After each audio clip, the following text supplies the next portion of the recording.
Repeating the process used to adjust the green barrel, loosen the wing nuts and rotate the barrels to optimize the full screen red focus pattern. Press step.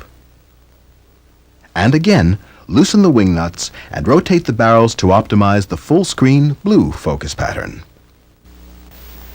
Press step to bring up the initial lens positioning instruction screen. Please read the entire page before continuing the setup. Step 1. Using the numeric keypad, press 5-5, then the code button.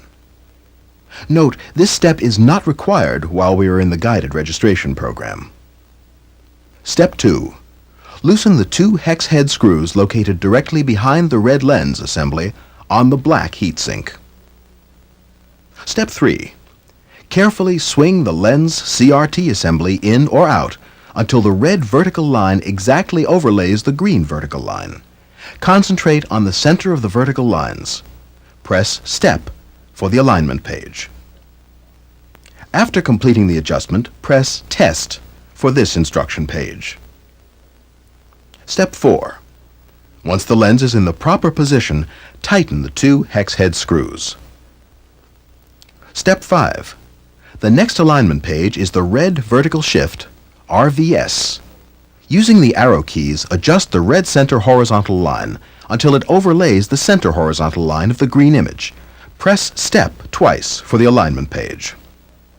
Let's begin the initial lens positioning by pressing the step button. The crosshair pattern is required for this adjustment. Loosen the red lens positioning screws on the top of the unit and carefully pivot the red lens until the center of the red vertical line exactly overlays the center of the green vertical line.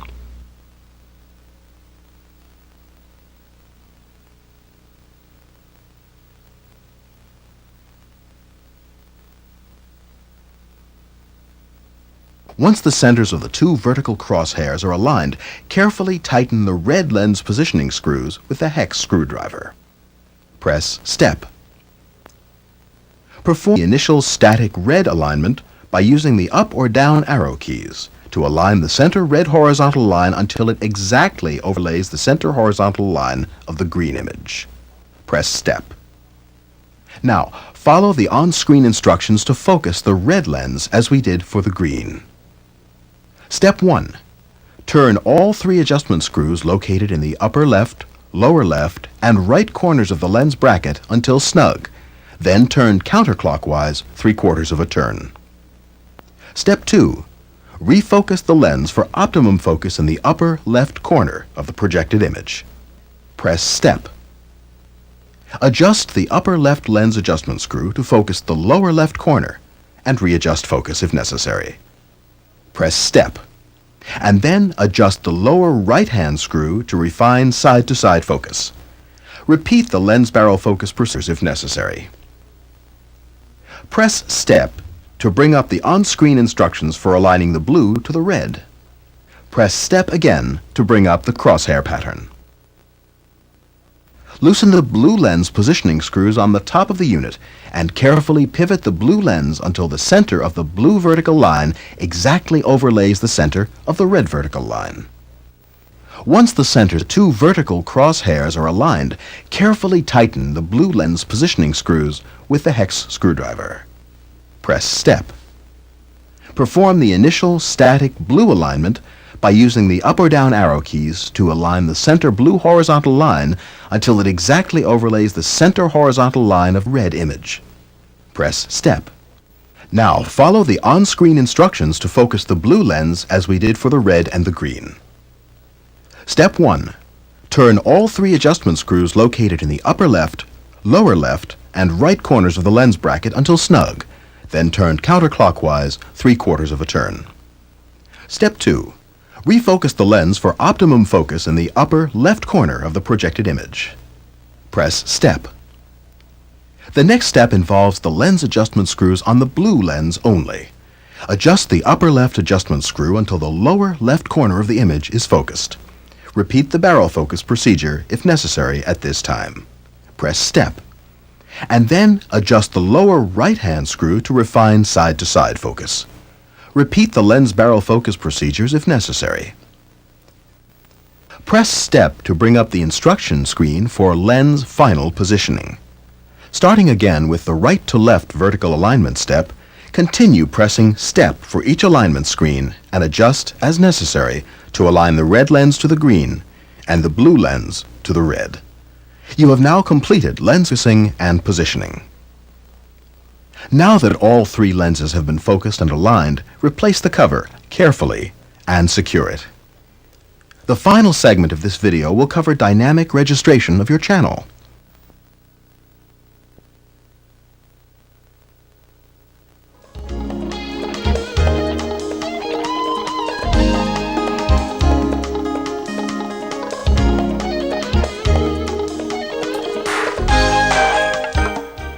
Obviously, the number of possible adjustments are too many to cover in this video overview.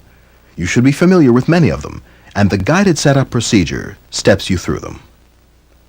Starting with the green or master image, align linearity, shift, size, width and height, pincushion, keystone, skew, bow. Step through red and then blue with the same adjustments.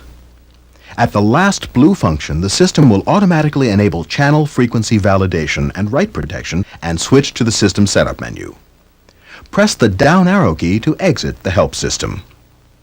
You may now optimize your projected image by setting brightness, contrast, color in video only, tint in NTSC video only, detail in video only to adjust sharpness, and phase in RGB mode to frame the image up, down, left, or right. Except for phase, these adjustments are set as percentages entered on the numeric keypad. All are preset at 50%.